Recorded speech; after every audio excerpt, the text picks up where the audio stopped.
She is the former Premier of Ontario, and this used to be her office here at Queen's Park. Kathleen Wynne has a whole lot to say about Doug Ford's Greenbelt scandal, and she's not pulling any punches. It's outrageous. It should never have happened, and it should be reversed.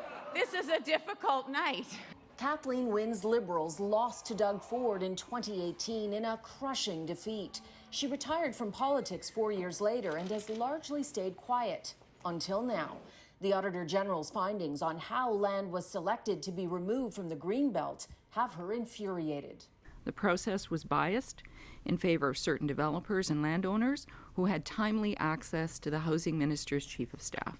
People believe that the only reason that Premier Ford has done this, and I do believe that he is absolutely implicated in this, is to benefit people who he calls friends one day and doesn't call friends the next day, but definitely people who had influence on his government. Wynne does not believe the Premier when he says this. I found out the day it was going to Cabinet. It just beggars belief that neither the Premier nor the Minister knew what was going on. I think that the fact that this staffer was passing, unmarked brown envelopes to or taking them from developers and bringing them into Cabinet, it's just unconscionable. The former Premier also takes exception to how Doug Ford has been describing the Greenbelt. It was just a big scam as far as I'm concerned. That's not the Greenbelt.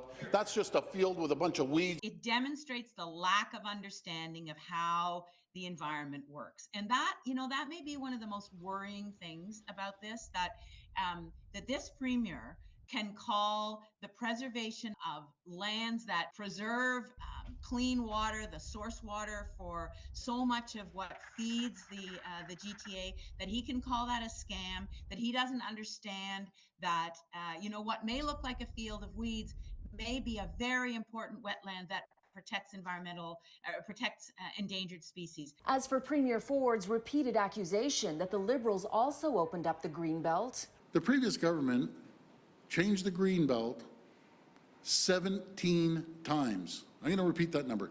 17 times. We worked with environmentalists. We worked with the very people who have been critical of the Ford government's treatment of the Greenbelt. We worked with them to make minor boundary adjustments. We're talking about 340 acres. This is not comparable to what has happened under this government. Of course, the Liberals had their own controversies while in office, like the billion-dollar gas plant fiasco that ended with former Premier Dalton McGuinty's Chief of Staff sentenced to 4 months in jail. Wynne says the two scandals are very different. Some may say this is quite ironic. How can you call the kettle black? There was nothing in that decision that had to do with benefiting friends of government. Kathleen Wynne did stop short of calling the Greenbelt scandal criminal. She says she won't speculate on that. We reached out to Doug Ford's office for a comment on this story. The response, in part, we're in this housing crisis because her government failed to build. Meanwhile, the leader of the official opposition is renewing her call for Housing Minister Peter Bethlenfalvy to step down in the wake of that damning Auditor General report. I'm singling him out for staying quiet, for sitting on his hands, for pretending like he didn't know what's happening.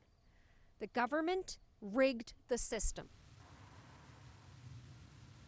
Bethlenfalvy represents the riding of Pickering-Uxbridge, which includes the Duffins Rouge Agricultural Preserve. The area, known as DRAP, has ideal soil for growing crops and is home to formerly protected wetlands. DRAP largely lost its protected status when the Ford government made changes to the Greenbelt late last year. Today's press conference comes on the heels of a protest outside Bethlenfalvy's office this weekend, which saw hundreds of people rallying over the Greenbelt changes.